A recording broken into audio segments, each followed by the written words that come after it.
And while everyone else is sort of like holding their backs for the back pain, Vettel's Mhm. holding his shoulder for carrying all the weight for Aston Martin on his shoulders. Yeah. Hello, folks. This is F1 Fanfiction. For all you returning listeners, thank you for listening to us race over race. For anyone new here, we are an F1 race review and a race community interview based podcasts. It's pure banter here. Pure raw dump of thoughts that you get here. Nothing serious. That is a promise. We are your hosts. I am Akash. And I'm Sarang. And let's get into Baku, Azerbaijan Grand Prix. I want to say it was a Well dry done. one. No, not really. Yeah, I want to say it's a dry one. I know that's where you were going. Yeah, man. I was thinking of saying well done, Baku, but then I was like, no, it doesn't apply this year. It does not, man. Oh, dude, I was bored. There Yeah. were things happening here and there, to be honest. Like, Mm-hmm. there were overtakes, there were things. Don't get me Mm-hmm. wrong, but Mm-hmm. I was bored. Yeah, man. Honestly, like I think till now, ever since Baku came into the calendar, I think it was when 2017 or 2016, something like that. And like every year after year, Baku has delivered a good race. Something crazy happens. Yeah. I mean, something crazy did happen today, but that's kind of expected at this point, I guess. True. But this was, I guess, a kind of a boring race in the sense that there wasn't much going on. Like the front runners were kind of cemented. We knew what the standings are going to be, and there was some action going on in the midfield, but not enough to keep me awake, I guess. Yeah. No, you're right. Because I think like 3 years back, it was the Bottas Stroll finish line overtake. We didn't have 1 year because of COVID. Last year, the tires were blowing up. I think the expectations at this point are so high that we want the car to just blow up, like a Michael Bay situation. Obviously, no one dying, no one getting injured, but like a Michael Bay situation is where the expectations are, I guess, at this point. Yeah, man. Um, but let's address the whole clowning issue, right? Like at a point we knew probably Leclerc and Ferrari could have had this in their bag, but this whole Ferrari versus Red Bull situation, man, like walk us through your thoughts, Aaron. Yeah, man. Like I was thinking about this, like Ferrari. I mean, of course, we have talked about this multiple times, so I don't want to repeat it. That they Oh, have folks, been. if you've heard this way over the internet, skip a few seconds because yeah, we're gonna like assemble our thoughts on the whole Ferrari Red Bull situation. So yeah, go on, Yeah. Sarang. Yep. I mean, Ferrari, it feels to me like they always half-ass the job somehow. Like, it seems like they always drop the ball when it is most important. Like, of course, like you are gonna have bad days. I don't like, for example, today I wouldn't say they did something wrong. It was just their luck, right? But it often feels like they don't plan ahead, or I don't know. It feels like they Or are are they? there. Let me interrupt. Or are they? They don't have bad days. They have bad decades. Is at this point what it feels like? That makes sense. Sorry, go on. Yeah, no, but that's right. Like it's like ever since I think ever since I can remember, at least in the modern F1 history, when Vettel was there, when Alonso was there, when now Charles, you know, every single time they bring a good car and then they just stop. I think they also lose out in the development race as well a lot of times, and that's what it seems what is happening this year as well, Yeah. kind of. Because it's clear now that the Red Bull is probably at least at par with Ferrari, because I don't think Ferrari has that engine advantage anymore, which we saw in the first two races.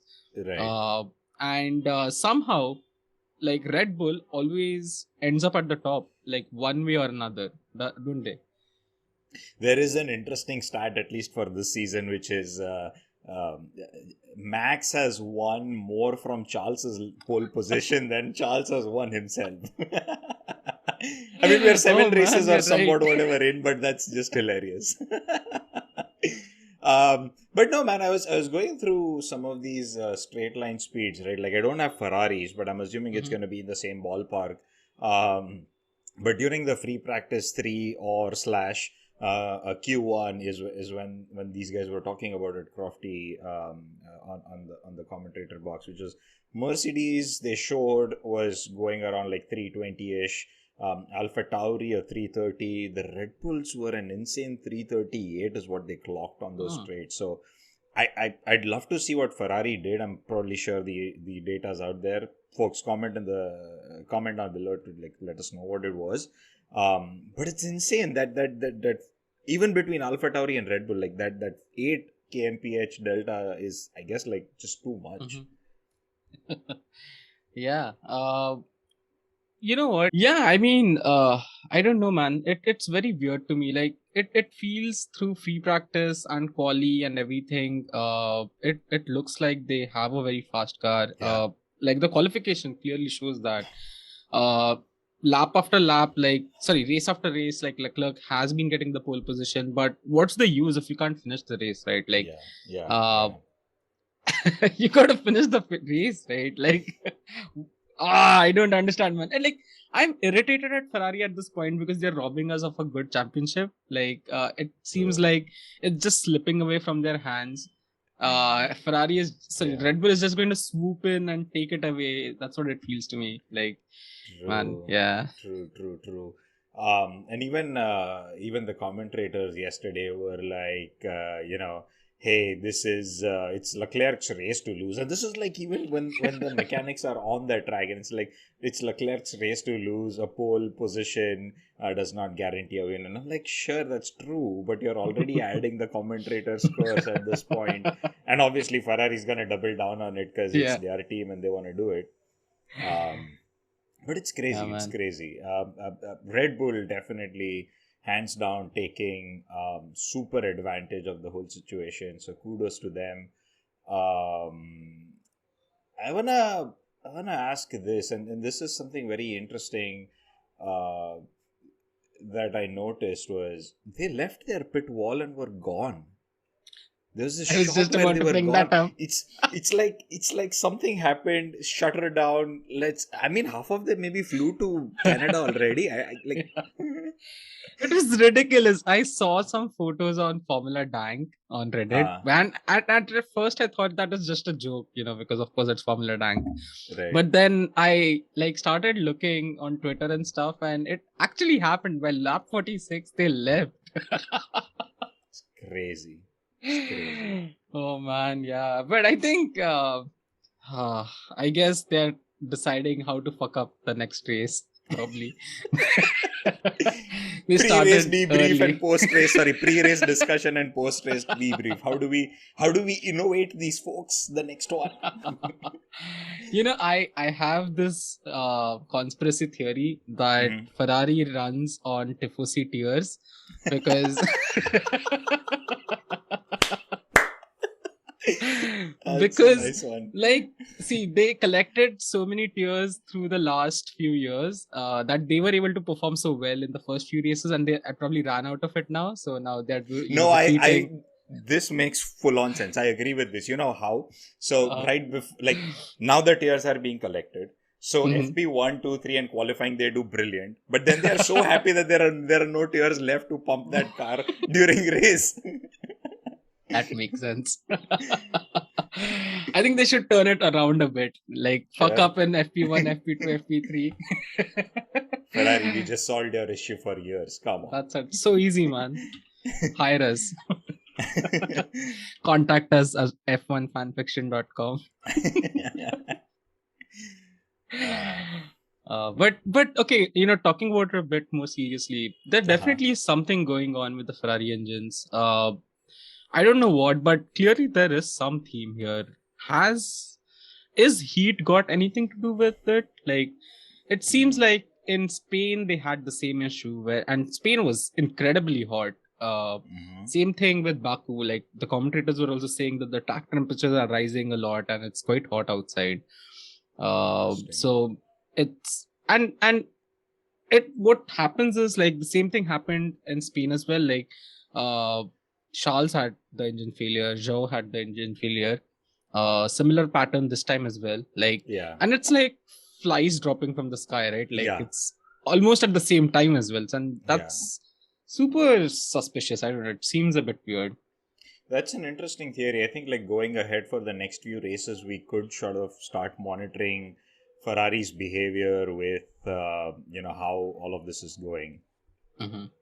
And also, I think their body is a bit different than other cars as well. So I'm pretty sure that like the cooling of the engine is going to be a little different on their car, and probably it's affecting them in some form. Yeah, almost a complete knockout yesterday. At least the Alfa Romeos, uh, uh, the Alfa Romeos hung up. But it's sad to see like Ferrari sort of engine cars being messed up and affecting races for like Zhao and K-Mag. Mm-hmm. I mean, Zhao is man, he's having a brilliant season. He's for a rookie, what a season. K-Mag has shown, at least in the earlier part of the season, that he can take that Haas up somewhere into that contention zones, but I think the engines are just messing up with their entire race at this point. Yeah, man. I feel for Zhao because honestly, I really like him, the way he's performing, and even today, like he was so heartbroken on the radio. Like I kind of felt really bad for him. And he was like, we can't do this. Like, what the hell? Like, this is so bad. What's the use of giving in everything when you're just gonna even retire Leclerc the car? in a similar mindset. And it's fair. Yeah. And I mean, it plays with my mind too. To be honest, the moment Sainz retired, right, as like, oh man, this guy again. And then they show the replay where you can actually see the gargling noise coming out of his car, and I'm like, okay, this is not what it seems, and it was an engine issue. So even if he would not have done what he did and like maybe skid or whatever, his race was done. A few laps later, it was done. He was never going to finish that race. Yeah, no. At first I blamed Sainz, like directly jumped to that conclusion. But but then when I saw the replay, I was like, okay, no, it wasn't. It was just Ferrari being Ferrari. So yeah. Anywho, something hot I wanna bring up, Sarang, is something that's been coming on before the start of the weekend.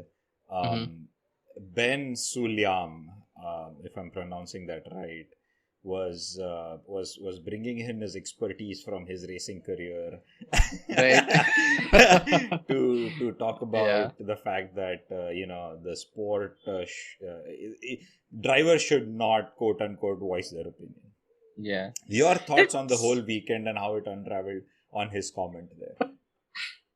I don't know, man. That guy has gone cuckoo bananas. Like, very honestly, like, okay, I'm gonna read a part of his quote, and it like blows my mind that people think this way. So he says that, but do I go and pose my beliefs? No. The rules are there. Even now, there are issues when it comes to, for example, jewelry. I didn't write that. I mean, first of all, so he's alluding to like him being a Muslim, and like he doesn't impose his religious beliefs on others. And he's comparing that to Lando talking about mental health, Vettel talking about gay rights, and the Hamilton talking about Black Lives Matter. Like, I don't understand how are those two things comparable at all. I mean, he's not wrong, because I believe there is global warming. I believe there is, climate change, but I should not impose that on anyone. For folks who didn't catch it, that was sarcasm. Please don't lash out on us. Oh, man. But it's ridiculous, man. It's I don't know. When he joined, I kind of thought that it's great. Like FIA is bringing in some diversity, and I thought that he might be, like a fresh breath of change within FIA. But seems like same shit in different package. Very honestly. Yeah. By the way, just for context for folks who don't know who we are talking about, Mohammed bin Sulayem. I'm sorry if I'm not pronouncing it correctly, but he is the president of FIA, a current president of FIA, and a former rally driver himself. So just some context there on who he is and why his statement matters.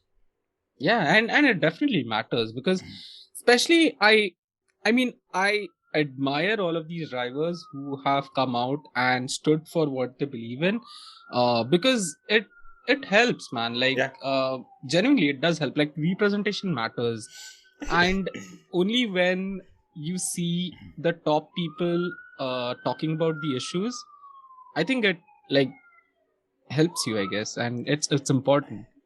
I love the fact that as soon as he said that, I mean, the next day Vettel came back on a rainbow bike, and Yeah. Hamilton was like, "You should talk more about it." I'm like, "This is Yeah, as right. I have no opinions about them as drivers, let's say for a fact, but yeah, Uh-huh. they are doing their best as they can for Definitely. sticking up to this guy." Yeah, man. I was though. I mean, I love Vettel's bike, but I was really hoping that he would just wear a rainbow flag Yeah, all over. That would have been a even more fuck you to him, I guess. yeah. True, true, It's true. it's weird, man. Like Um, it's weird where F1 is going. I think overall with all the money that's coming into the sport, true, true. it's a bit concerning at points. But still, I'm glad that uh, regardless of what like the organization stands for, the drivers are still standing for themselves and continuing to do that. And I hope that these changes in F1 don't change that. Especially the veterans whose voice matters Hmm. more than others and stuff. Yeah. Like the same thing coming from Yuki, sure, but like Hamilton, Hmm. Sir Hamilton, that too, right? Like so. Exactly. Yeah.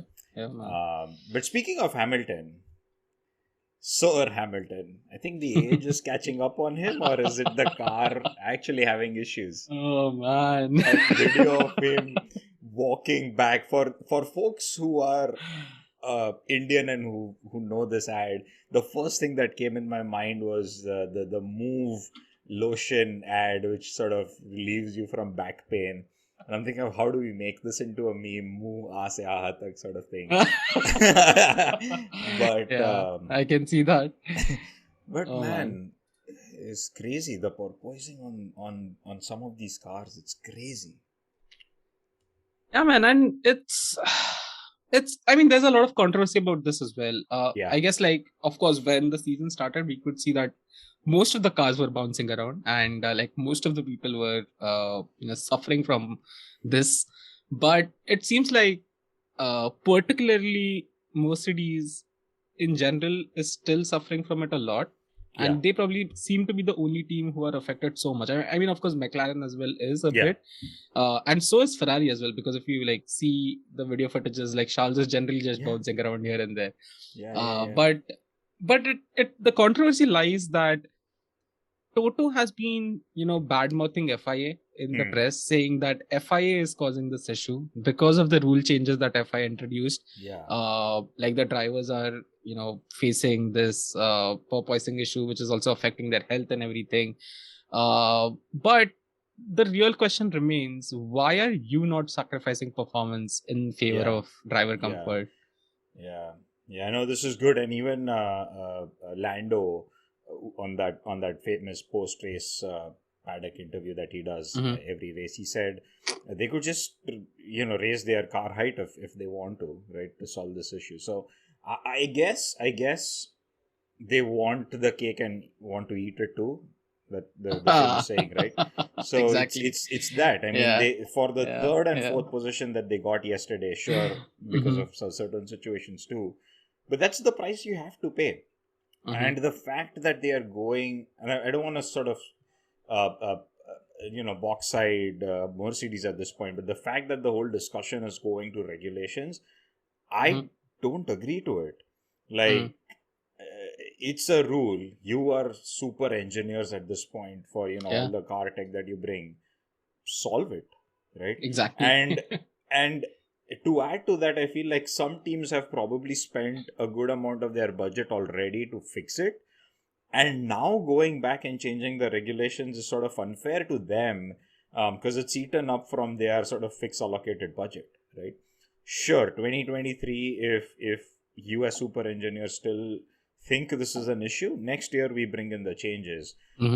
But this year is done for, I feel like, that Yeah. or give more money to the teams who fixed it because they've already spent their Exactly. money. Yeah.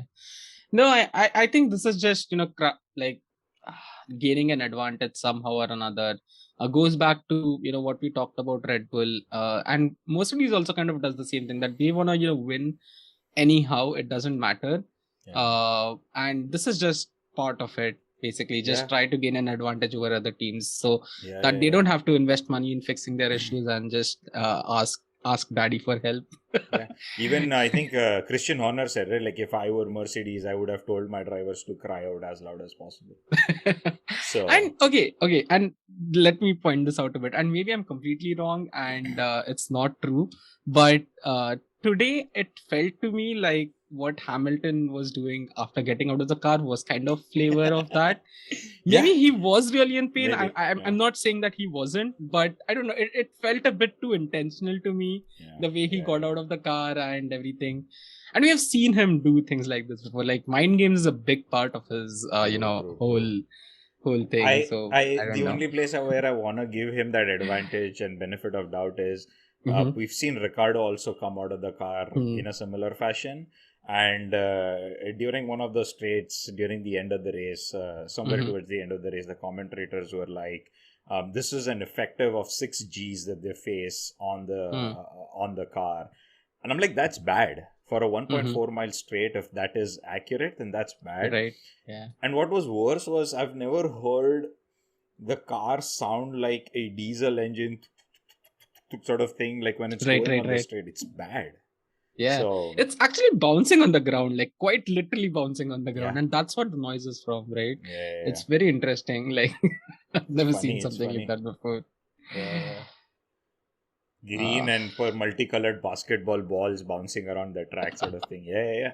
That's funny. all right, man. Let's pivot from here Have from I some set it up serious accurately topics. for you to take on to the serious ones? Yeah, exactly. Let's go from one serious topic to another. That's memes. Very serious. Sexual. This works. There it goes.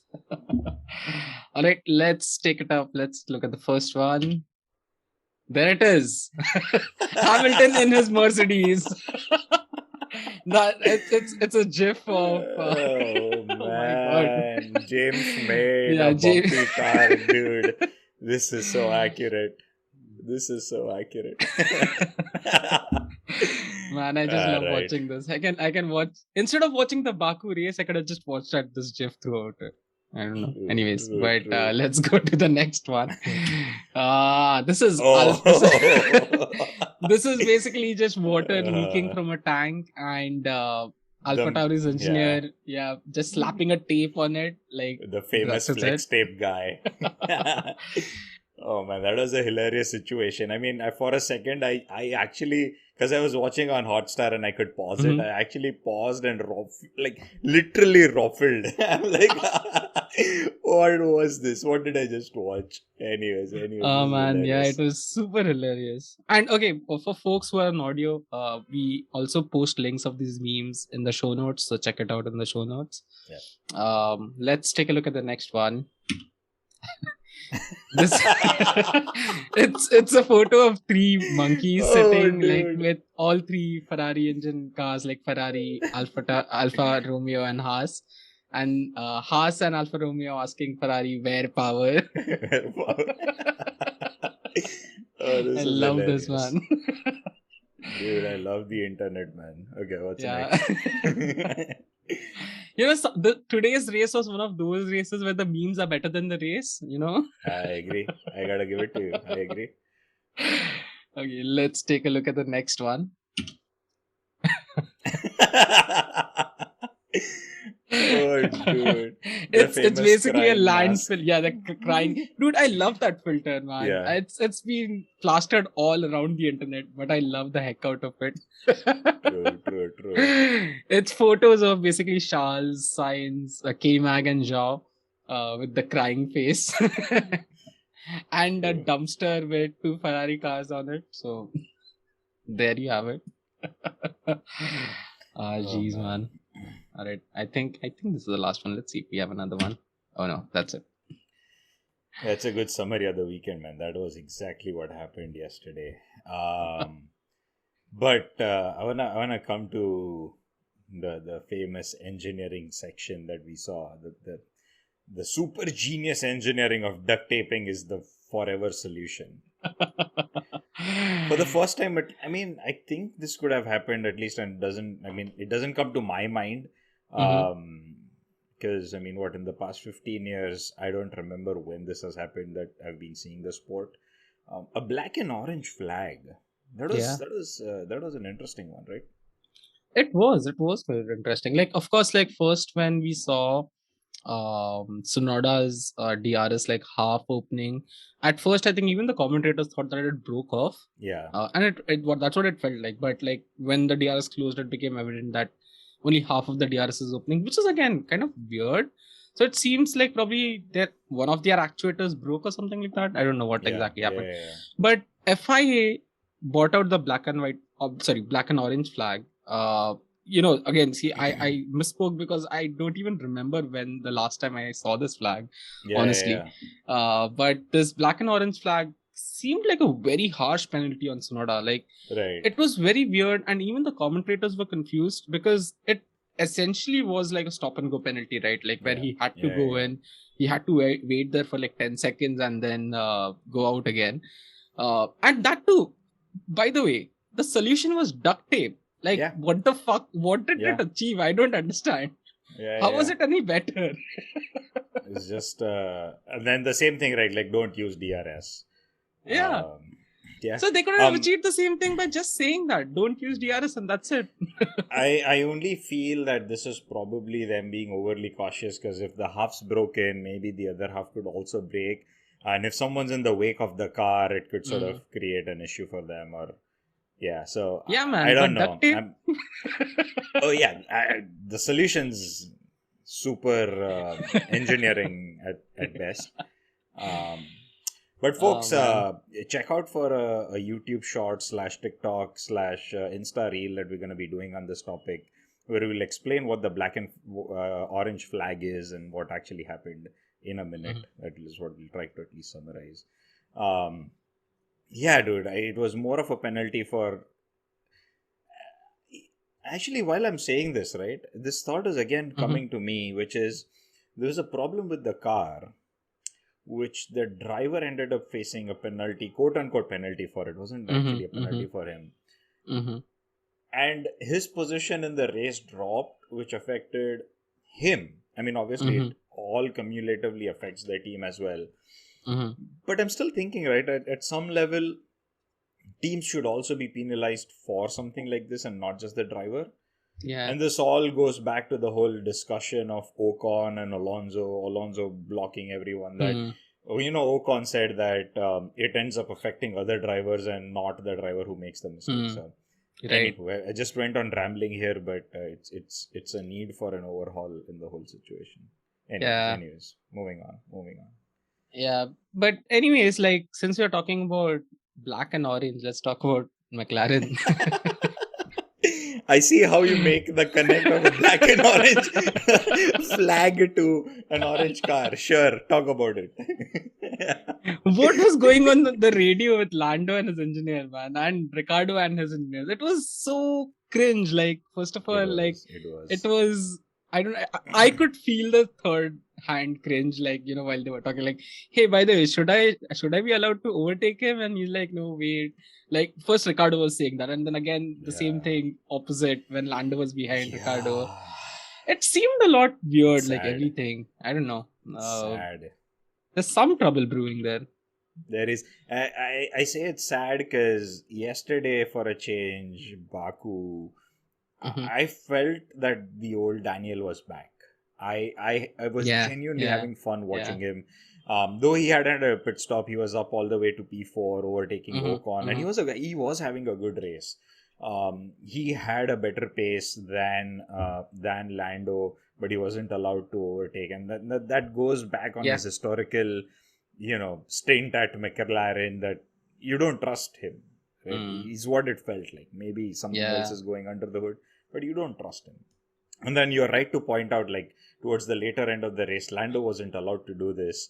Hmm. And Lando was pointing out, I think if I heard it right on the radio, he was saying that I should be allowed to overtake, because now it's about a finishing position Right. versus Right. earlier it was just Mm. about like a racing position. Exactly. Yeah. It's cringe. Yeah, I think some of the decisions I was confused about, especially the first one. Like, definitely they should have straight up allowed Ricardo to go ahead. Yes. He was on a different strategy entirely. He was on different tires. Yeah. And if he has better pace, just let him go. And it's just the start of the race. It doesn't matter. If Yes. Lando is faster, he will be able to get the position back. True. So I don't understand why they stopped him at that point. And because of that, they created some discontent for Ricardo, for which they had to, compensate by giving team orders at the end and asking Lando to not overtake. Like, it seems like their indecision, similar to Ferrari, is causing issues between drivers, like unnecessarily. Like, it doesn't make sense to me. Yeah, and it's the counter that's happening is happening at RBR, right? Like, because Max was clearly on pace. Though Checo was told no fighting, to me it didn't even feel like he was trying to, because Max just sort of like slingshotted on him into that first corner. Yeah. And I feel like if they are sort of going back and forth and you see both of your cars sort of running into how Ricardo ran into Max when he was at RBR, you sort of start giving these team orders. But if Lando had pace, he could have overtaken him. Like, why not let him? Anyway. Yep. It's just messed up situation at McLaren. Yeah. They want to sort of start replacing Ricardo, and it's cringe. Yeah, man. I don't know. It's weird. But at least they got a double points finish, so that's good. At least some silver lining there. Yeah. Was and it 8th and 9th, right? Yeah. High up, right? Yeah, not bad. Exactly. Let's see. Post Gasly, I think. Yeah. So 8 and 9. Yeah, 8 and 9. Oh, Gasly, man. I think we didn't talk about him. He was on fire today, right? He was on fire. On fire. And he was P4 at one point when Hamilton was chasing down him. I'm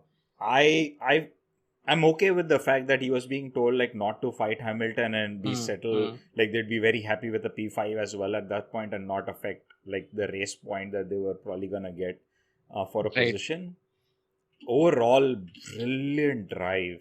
There's a photo floating about Helmut Marko taking some signed papers and putting those into his bag, and Gasly standing in front of him. So maybe something's going on there.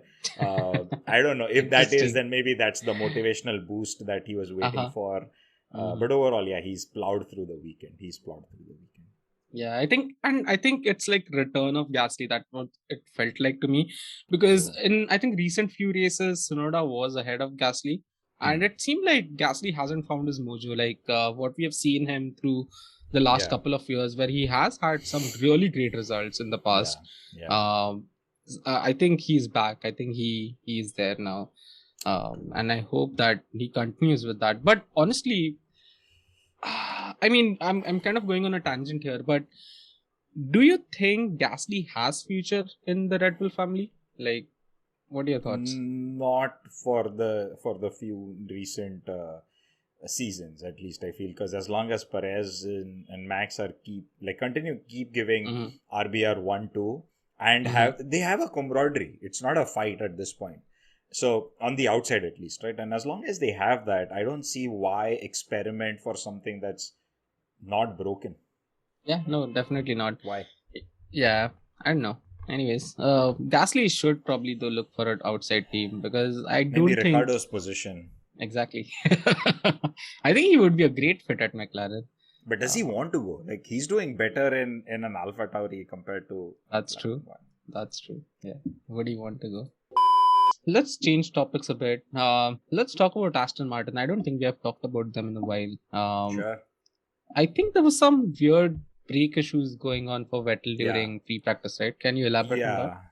Yeah. So I think it was either FP3 or maybe Q1. Vettel ran into the wall. I want to say turn 15, but don't quote me on that. Turn 15, 16, somewhere there. And his dash showed BBW failed.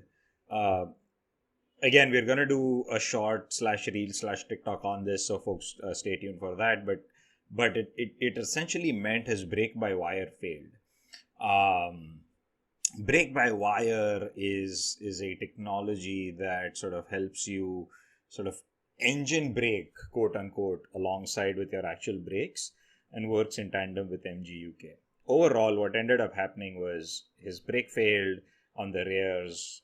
The front took the bunch of the load. He understeered and ran into the wall. That's the crux of it. But I feel like overall, beyond just the Q1, maybe his overtake on Gasly during the race and him sort of doing a mini Sabinella. Wait, was it Gasly? I think it was Ocon. One of those two. Okay, one of those two. And doing that mini Sabinella. By the way, that U-turn was brilliant. Dude, that was the highlight for me for the race. Like, watching that made it worth watching the race for me, honestly. Right? Yeah. It was so freaking cool, right? Like, I mean, think about it. Okay, you're going down to take a turn at whatever, like 200 miles per hour or something like that. You try to brake, you're unable to make that corner. Yeah. You're going into the runoff area, and while you're going in, you just take a 180-degree turn. Yeah. And that was so close to the barrier. He could easily hit it. In a very playful manner, that too, right? Like just having fun, not like it's a race day. Yeah, sort of it was so cool. It's so funny, and I honestly very dangerous as well. True. But still, I loved it. Yeah. I just loved I don't know if that too was sort of like a BBW issue, but yeah, something's wrong with the. I want to say something's wrong with Aston Martin, because the other drivers also just trying to. And at this point, I've actually forgotten that he is in the team. Like Stroll is in the team. He doesn't race much, right? He comes to. He's more of a paddock pass holder at this point, where he comes to the race. He probably just sort of skims around and then sits in the paddock and watches the race.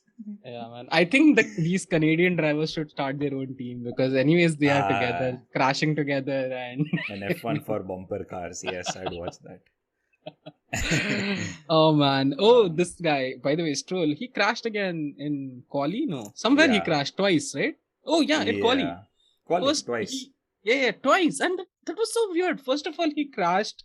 Like, it wasn't a big crash, but he hit his front wing on the barrier. Yeah. And the team decided nothing is wrong. Go ahead, push. We don't have time to check. And then right after that, he's in the barrier again. I love the memes on those as well. Yeah. The traditions, crash? Right? Yeah, let me show you how I did it, and then he goes in again. Just some brilliant memes coming out of it. Yeah, it's at this point, I don't know, man. What is Stroll doing? Like, it seems to me like these Canadian billionaires are just showing off how much money they have by crashing cars or whatever. He was nowhere, and like Vettel clearly, first of all, Vettel missed the first 3 races, right? So in all, this is his 4th race, and he came in where P6, P7, somewhere like that, right? P6 exactly. It's amazing. In that shit box, it was quite amazing. And that too after losing a lot of time by taking that 180-degree turn that he took, by cooking his tires doing that as well. Yeah, and still managing to getting a P6. Yeah, he would have probably been like P5 and taken Gasly's position. I think at some point the commentators also said like if Vettel would have not done that, he would have probably been P4 as well. That would have been brilliant seeing Vettel P4. Yeah, I think Vettel has earned more points in 4 races than Stroll has done in the last 7 races. You know what? This sort of starts. It makes me ask this question because Latifi's run his car quite a lot. Mick's sort of done it and he's gotten a warning for it from the team. Stroll's been doing this. We have a capped budget this year. Yeah. And these fixes sort of eat into that, right? And we sort of started seeing teams complaining about the fixed budgeting issues already. Yeah, that's true. And I think we're gonna see this more. And this is just the 7th race, and these people have hit the car into the barrier so many times already. The money is, I mean, where is the money gonna come from? Like, of course, it's coming from parts and their future development and R&D and everything. So every crash that they do, it's not just costing them, but also their teammate. because of course when the team doesn't have enough money to bring in parts, it's going to affect everybody in terms of performance. And it's I don't know how these teams are gonna deal with this, because it's like a double-edged sword. Like uh, having rookies, you have the risk that they might crash. Yeah. Being a smaller team, it's difficult to get more experienced drivers because you have to pay them more. And of course, you But have to then rely driver on. salaries are not part of the capped budget, right?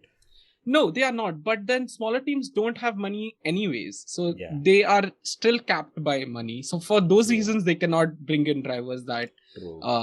that they'll have to pay more. And with rookies, of course, they're not gonna crash more, so they are gonna need more money. So it's weird. Like, it's a catch-22 for them. I don't know True. how they're gonna deal with this. True. Yeah, it's gonna be interesting, and how they keep crying after maybe 5 more races, and like the last 5-6 races. I think McLaren has already declared that there's no way they can stay under the budget cap by the end of the bankruptcy.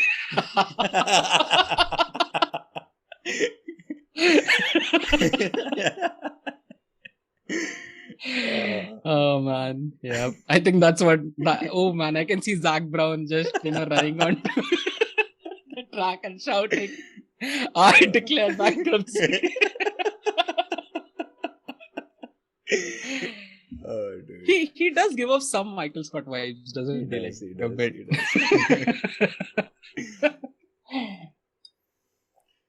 Anyways. Man, such a boring fucking race. We don't have anything to talk about today. Yeah, we are the Vettels for Aston Martin at this point for Baku. And while everyone else is sort of like holding their backs for the back pain, Vettel's holding his shoulder for carrying all the weight for Aston Martin on his shoulders. Yeah, man. So true. Let's see. I guess that summarizes what we think of the Baku weekend. Ferrari is already partying in Toronto because they reached early yesterday, and these teams are slowly reaching there. So next weekend, we'll see y'all with the Canadian Grand Prix. Share this with your friends. Share these with your enemies. I'm sure you're having fun if you're all the way listening to us till this minute. Check out for a few shorts coming out on the socials. We're gonna have like a radio fiction, which is the honest radios that we think the drivers are talking and they get talked to back on the radio. A break by wire explanation and a black and orange flag explanation coming your way. Until the next episode next week, these are your hosts signing off. Bye-bye.